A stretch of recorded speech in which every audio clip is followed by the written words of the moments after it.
एक द्रव में एक ठोस विलय को मिला दे, मतलब ठोस का द्रव में बने विलयन, ठीक है, के लिए वाष्प दाब क्या होगा और उसके लिए राउल्ट का नियम क्या होगा, ये समझेंगे।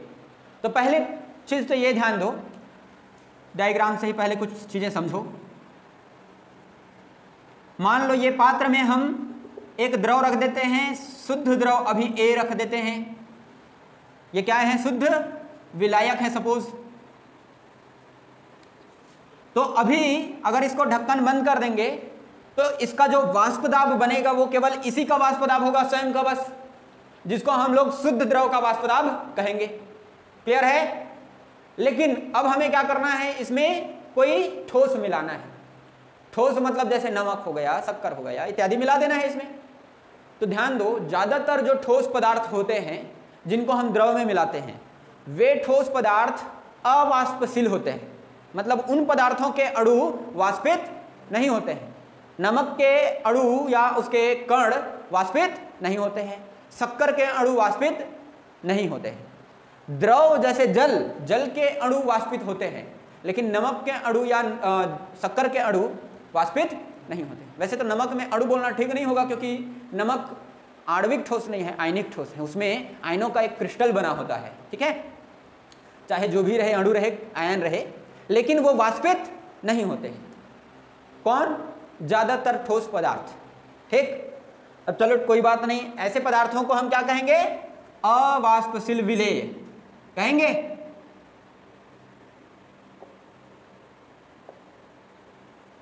जो अभी डालने वाले हैं इसके ऊपर उसको क्या कहेंगे, अवाष्पशील विलेय। जैसे नमक शक्कर, दोनों को नहीं डालेंगे, किसी एक को डालेंगे,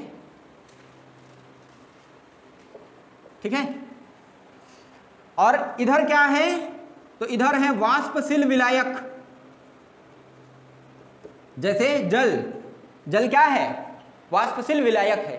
तो जल के अणु वाष्पित हो सकते हैं, लेकिन उसके अंदर में जो हम नमक या फिर शक्कर डालेंगे जो कि अवाष्पशील है वो वाष्पित नहीं होंगे, ठीक।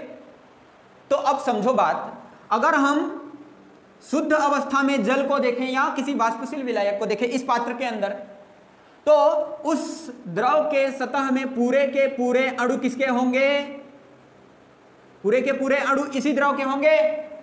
और जब पूरे के पूरे अणु इसी द्रव के होंगे तो ज्यादा से ज्यादा अणु वाष्प के रूप में बदलेंगे, और ज्यादा से ज्यादा अणु वाष्प के रूप में ऐसे बदलेंगे तो ज्यादा से ज्यादा द्रव की सतह पर इन वाष्पों का दाब भी लगेगा, मतलब वाष्प दाब अधिक होगा अभी। कब? शुद्ध अवस्था में, ठीक है। लेकिन अब क्या करते हैं, ढक्कन खोलो थोड़ी देर के लिए, नमक डाल दो या फिर क्या डालना है, शक्कर डाल देना है, कोई भी एक चीज डाल दो, चलो डाल देते हैं, ठीक है। अब डालने के बाद जैसे ही उनको डाल देंगे नमक या शक्कर को, तो क्या सतह में केवल ए का अणु रहेगा, द्रव, वाष्पशील द्रव का अणु रहेगा क्या? चलो इसको ए नाम दिए हैं तो इसको बी नाम दे देते हैं। हम लोग ज्यादातर विलायक को ए नाम देते हैं, विलय को बी नाम देते हैं। तो अब क्या बन गया है, ये नमक या शक्कर डाल दिए, चलो ढक्कन फिर बंद कर दो, ठीक। अब ये क्या है, पहले शुद्ध द्रव था, अब विलयन बन गया, ठीक है। अब विलयन में यहां पे सतह में केवल इसी बस के कण तो होंगे नहीं, होंगे क्या इसी बस के? नहीं। अब क्या होंगे, तो कुछ कण इसके होंगे ए के, तो कुछ कण बी के भी होंगे। तो बी के कण को ऐसे दर्शा देते हैं और ए के कण को ऐसे, देख रहे हो ये। तो सतह में अब केवल द्रव ए के कण नहीं है, वहां पर अवाष्पशील विलेय बी या अवाष्पशील पदार्थ बी के भी अवयवी कण है, ठीक। इतना समझ आ रहा है?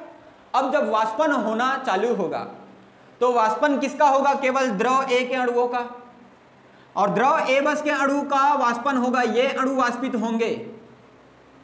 लेकिन ये जो डार्क में देख रहे हो ये अणु वाष्पित नहीं होंगे, ठीक है। वाष्पित स्वयं तो नहीं होंगे, और साथ ही साथ इधर के जो द्रव ए के अणु होंगे उनका रास्ता भी रोकेंगे। वो चाह रहे हैं कि हम वाष्पित हो ऊपर जाके, लेकिन ये क्या करेंगे, उनके रास्ते को रोकेंगे। सभी के रास्तों को तो नहीं रोकेंगे, लेकिन कुछ अणुओं के रास्तों को रोकेंगे कि नहीं।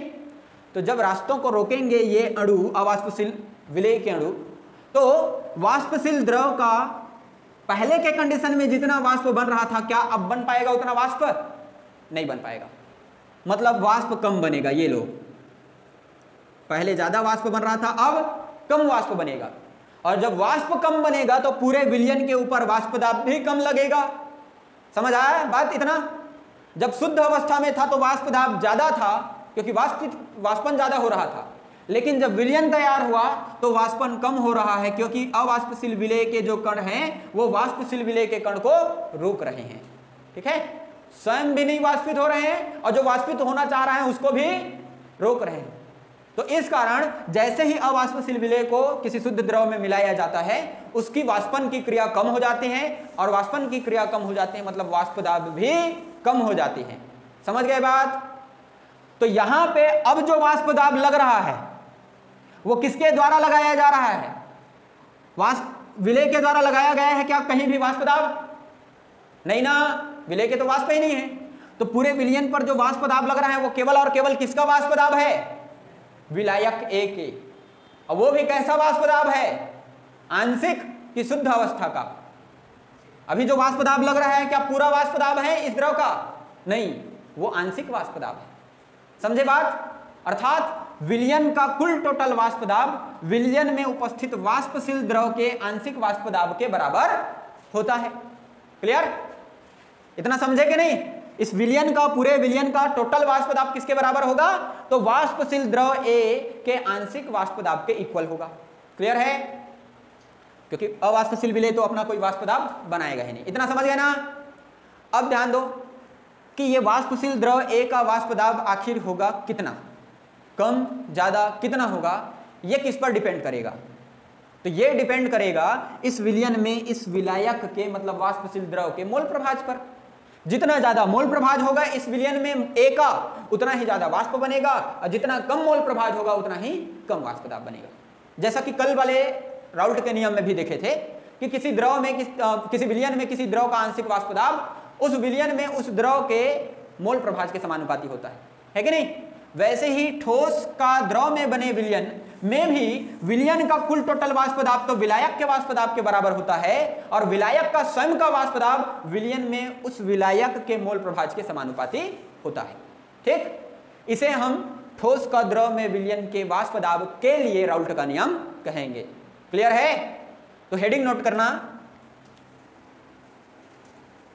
ठोस का द्रव में बने विलयन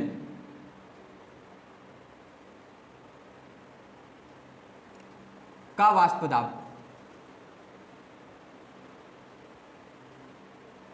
इसके नीचे फिर एक हेडिंग नोट करना, अवाष्पशील ठोस कैसा है? तो अवाष्पशील है, उसका वाष्प नहीं बनेगा। अवाष्पशील विलेय वाले, इनको मिटा देता हूं। अब डायग्राम समझ गए ना? अवाष्पशील विलेय वाले विलयन के लिए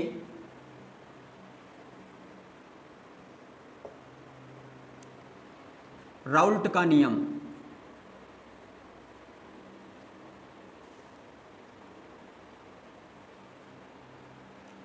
अब समझ में आ जाएगा इजीली तुम लोगों को। चलो लिखो, नहीं आएगा तो पूछ लेना। ठीक है? हाँ लिखो,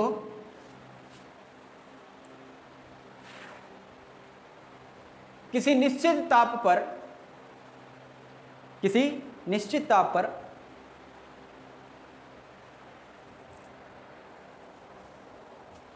अवाष्पशील विलेय वाले विलयन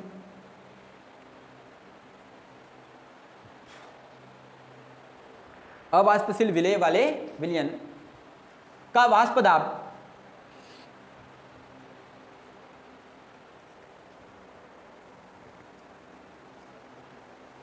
विलायक के वाष्प दाब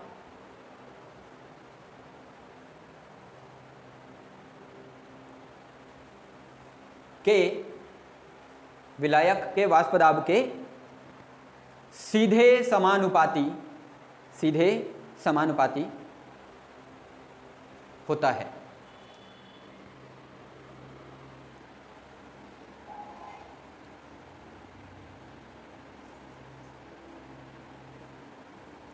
लिख लिए?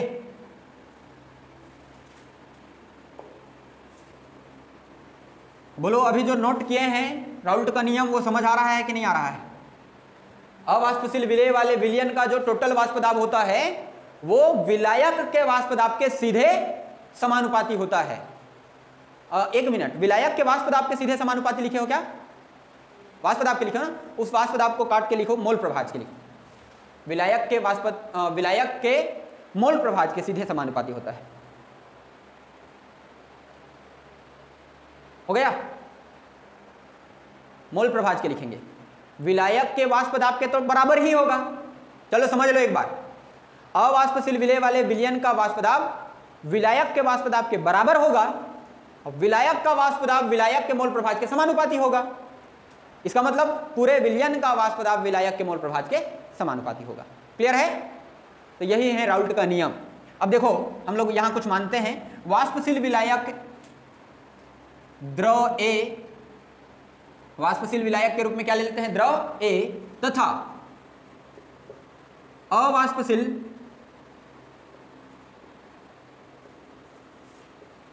विलेय, अवाष्पशील विलेय के रूप में ले लेते हैं ठोस बी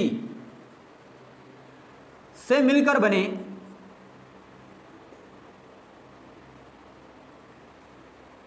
विलयन का वाष्प दाब। किसका वाष्प दाब? तो वाष्पशील विलायक द्रव ए तथा अवाष्पशील विलेय ठोस बी से मिलकर बने विलयन का वाष्प दाब। इस नियम के अनुसार हम लिख सकते हैं वाष्प दाब, विलयन के वाष्प दाब को P से दर्शाएंगे और P इक्वल होगा किसके? तो PA के, मतलब विलायक के आंशिक वाष्प दाब के। ठीक है, बराबर होगा कि नहीं? समझ आ रहा है बात ना? और PA अनुक्रमानुपाती होगा XA के, मतलब विलायक का वाष्प दाब अनुक्रमानुपाती या समानुपाती होगा उसके मोल प्रभाज के। क्लियर है? कोई डाउट थोड़ी? हाँ, यही राउल्ट का नियम है। ठीक, अब इसको थोड़ा आगे नया रूप देंगे। कैसे नया रूप देंगे देखते जाओ। पहले तो बता देना है, यहां P के बारे में तो बता दिए कि P क्या है, PA और XA के बारे में बता देते हैं। तो PA जो है विलायक का आंशिक वाष्प दाब है,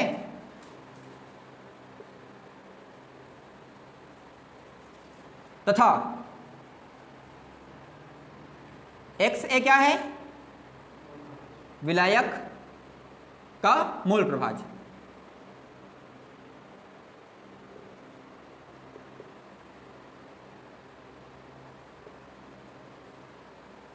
इतना समझ आ रहा है? अब थोड़ा सा इसको नया रूप देंगे, देखते जाओ। शुरुआत को ध्यान में रखना, फिर आगे आसान है। राउल्ट के नियम में शुरुआती जानकारी को अच्छे से याद रखना, आगे फिर आसान है। कैसे आसान है देखो, इसको हम लिख सकते हैं PA समानुपाती XA जो लिखा है उसको हम चाहें तो लिख सकते हैं PA is equal K into XA, मतलब अनुक्रमानुपाती चिन्ह हटा तो यहाँ क्या ले लेंगे? एक नियतांक ले लेंगे। अच्छा, द्रव द्रव वाले में डायरेक्ट यहाँ पे PA0 लिखे थे, लेकिन इस वाले में डायरेक्ट अभी PA0 नहीं लिख के K लिखेंगे। हालांकि बाद में चलकर वो भी PA0 बनेगा। तो कैसे बनेगा उसको देखते जाओ। फिलहाल अभी इसको क्या दे देते हैं? समीकरण पहला। किसको? PA अनुक्रमानुपाती चिन्ह हटा के बराबर लगाए और यहाँ पे एक नियतांक ले लिए K, फिर XA। ठीक है, अब ध्यान देना, समीकरण 1 को शुद्ध विलायक के लिए लागू करने पर, समीकरण 1 को किसके लिए लागू करने पर? शुद्ध विलायक के लिए लागू करने पर। अब ये ऐसा क्या चीज है शुद्ध विलायक के लिए लागू करने पर? ध्यान देते जाओ। सबसे पहली बात, शुद्ध विलायक मतलब एक ही द्रव रहे तो उसको शुद्ध विलायक बोलेंगे। तो अगर एक ही द्रव रहेगा सिर्फ, तो उस द्रव का मोल प्रभाज क्या होगा? बोलो। तुम्हारे पास केवल एक द्रव है, जैसे ये देखो बॉटल में अभी सिर्फ कौन सा द्रव है? जल। तो इस जल का मोल प्रभाज कितना होगा बता सकते हो? किसको बोलते हैं मोल प्रभाज? विलयन में उपस्थित किसी एक घटक के मोल और उसमें उपस्थित समस्त घटकों के मोल के अनुपात को क्या बोलते हैं? मोल प्रभाज। तो इसमें तो एक ही घटक है और जल ही है, तो जल का मोल प्रभाज अगर बोले शुद्ध अवस्था में तो ऊपर भी जल का मोल और कुल टोटल नीचे भी जल का मोल होगा। मतलब ऊपर भी Na नीचे भी Na कट जाएगा, क्या आएगा? 1, शून्य नहीं, डिवाइड हो रहा है ना। क्लियर? मतलब क्या समझे? किसी शुद्ध द्रव का या शुद्ध पदार्थ का मोल प्रभाज, अकेले पदार्थ का मोल प्रभाज 1 होता है। क्लियर? तो यहां पे शुद्ध विलायक का मोल प्रभाज XA इज इक्वल क्या होगा? 1 होगा। तथा PA शुद्ध द्रव का वाष्प दाब PA, इसको किससे दर्शाएंगे? तो शुद्ध अवस्था में हम जानते हैं किसी द्रव के वाष्प दाब को ऐसे दर्शाते हैं। तो PA किसके इक्वल हो जाएगा? PA 0 के हो जाएगा। कब? शुद्ध विलायक के लिए। क्लियर है? तो अगर हम समीकरण 1 में इन मानों को रख दे तो समझो हम समीकरण 1 को शुद्ध विलायक के लिए लागू कर रहे हैं। क्लियर? तो चलो रख के देखते हैं क्या होता है।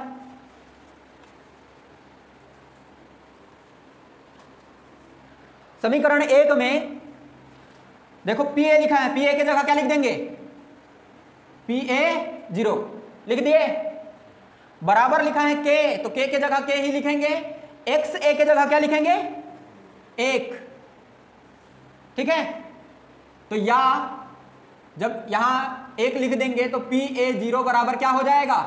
K हो जाएगा। या कहें K बराबर PA 0, एक ही बात है ना। आगे पीछे करके लिख देंगे तो होगा ऐसा। K बराबर क्या होगा? PA 0। इसको दे देते हैं समीकरण दूसरा।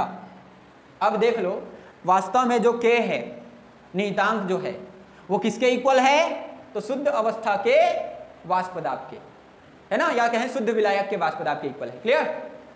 अच्छा यहाँ पे थोड़ा सा लिख लेना था, यहाँ K एक नियतांक ऐसे लिख लेना ना जगह देख के। इसको लिखने के बाद, समीकरण 1 को लिखने के बाद K एक नियतांक है ऐसे लिख लेना। हो गया? समीकरण 2 के बाद में ध्यान देना, आप बताएंगे समीकरण 2 से K का मान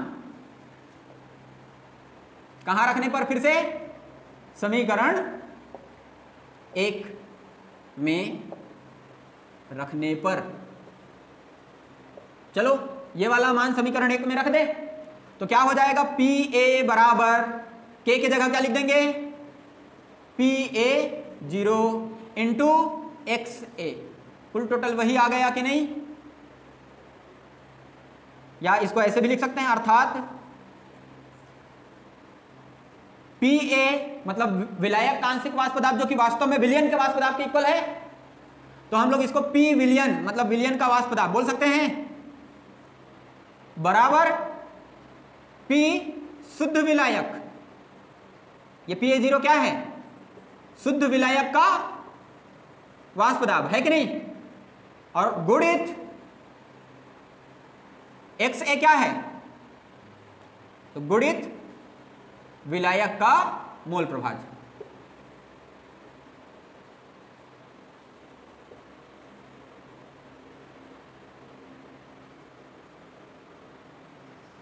ठीक? तो ऐसे भी लिख सकते हैं राउल्ट के नियम को।